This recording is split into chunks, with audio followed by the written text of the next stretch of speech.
Second part of the Spielmann Gambit. After e4, knight f6, knight c3, d5. So this is the main, I would say, moves order.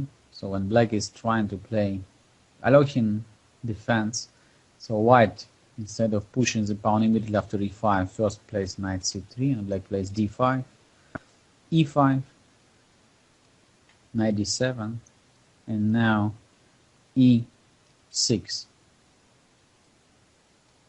This is the main idea of Rudolph Spielmann when he played the two famous games against Salo Landau and Rafael Dominic, so which we looked at our previous lesson.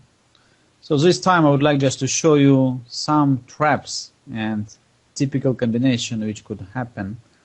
And the first game I would like to carry on is between Erich Che and Bola Dada in the Manila Chess Olympiad in 1992.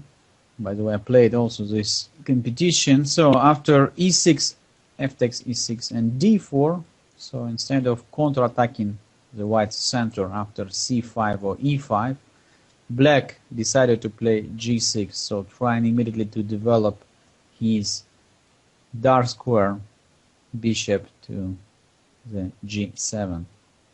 Unfortunately, the g6, this g6 move, is not solving all black's problem because it just allowed white to start the direct attack by h4. So threat h5 is very unpleasant, so black has no time for playing bishop g7 because after h5, white is creating another weak pawn on g6, so necessary to play knight f6. However, white is still pushing a pawn, ready to sacrifice exchange even. In case of knight takes h5, white played rook takes h5, g takes h5, queen takes h5. Still, exchange down after king d7, but look at all black pieces. So the bishops and the rooks not working at all. So white is just continuing his strong attack by knight f3, queen e8, knight e5 check,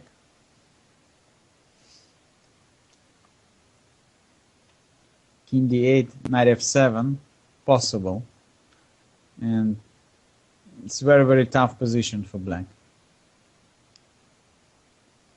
After, let's say, king d7, we can play knight takes d5, and the position is very tough for black. After e takes d5, there is a check, queen takes d5.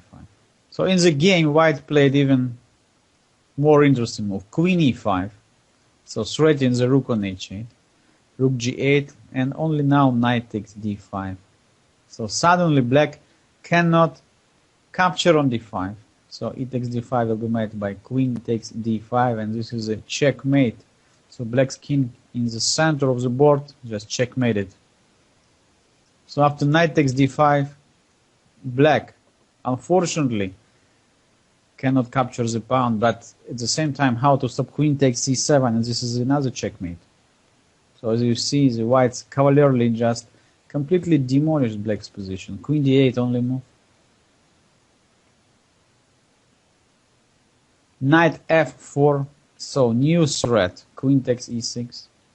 Now if black plays something like king to e8, once again white plays check on h5, check on e5, and